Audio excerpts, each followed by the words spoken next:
Hi friends, నేను miss వచ్చాను. నేను ఈరోజండి ఒక క్లాత్ మీద ఇడ్లీ పెట్టి ఆవిరి మీద ఉడకబెడుతున్నాను.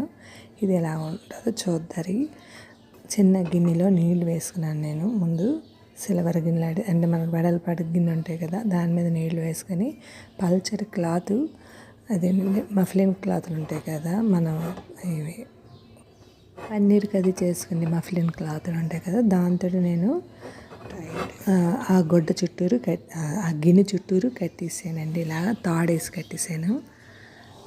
తాడేసి కట్టేసి ఈ క్లాత్ కూడా కిందన పడకూడదండి, ఎందుకంటే స్టవ్ మీద కదా, స్టవ్ అయినా పొయ్యి అయినా ఏమైనా క్లాత్ తగిలిందంటే, అంటే ఈ క్లాత్ బాగా తడిపేసుకొని మనం వేసుకోవాలి, తడుపుకొని వేసుకోవాలి. మనం స్టవ్ మీద పెడుతున్నాం కాబట్టి ఆ సెగ తగిలిందనుకోండి క్లాతులు కాలుతాయి. అందుకని క్లాత్ కూడా నేను పైకి చుట్టేసి పెట్టేశాను. ఇలా తాడు కట్టేసి పైకి చుట్టేసి పెట్టేశాను.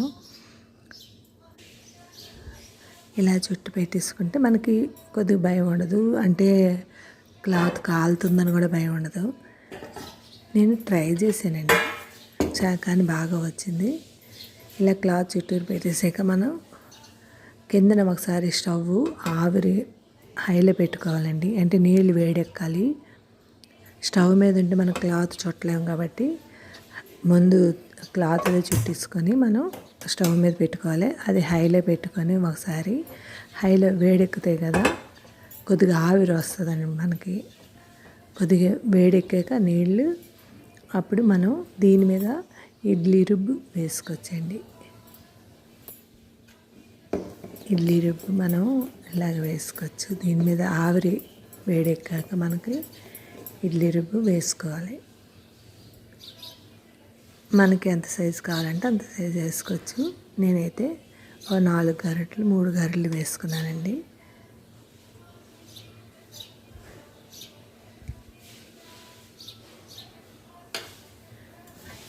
ఇలా వేసుకొని హైలో ఉంచాలండి, అంటే ఇడ్లీకి ఎలా పెడతాం కొద్దిగా హైలో ఉంచాలి.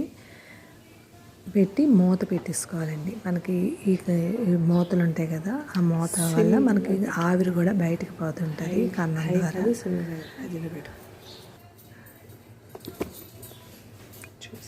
ఇలాగా ఒక 10 నిమిషాలు ఉంచానండి హైలో పెట్టి.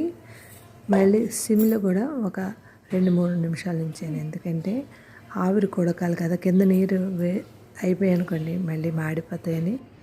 ఆవిరికి ఉడికింది, చక్కగా వచ్చింది ఇడ్లీ. చాలా బాగుందండి, చూసారా. ఇది కూడా ఇడ్లీ తీయడం కూడా మనం వేడి మీద కాకుండా కొద్దిగా తడి చేసి అట్ల పిల్లన్నా తడి చేసి మనం తీసుకోవాలండి. చేత్తో రాదు, కాలుతుందని నేను చేత్తో ట్రై చేయలేదు, నాకు కాలుతుందని అట్ల పిల్లతో తీసుకొని తడి చేసుకొని తీసుకోవాలి. దేంతో తీసుకొని దీనికి నెయ్యి రాసుకొని, వేడి మీద నెయ్యి రాసుకొని కారపొడి వేసుకొని తింటే గీ ఇడ్లీ రెడీ అయిపోయింది. మీరు ట్రై చేయొచ్చు. Thank you, bye. సబ్స్క్రైబ్ చేయండి, లైక్ కొట్టండి, కామెంట్ పెట్టండి. బాయ్.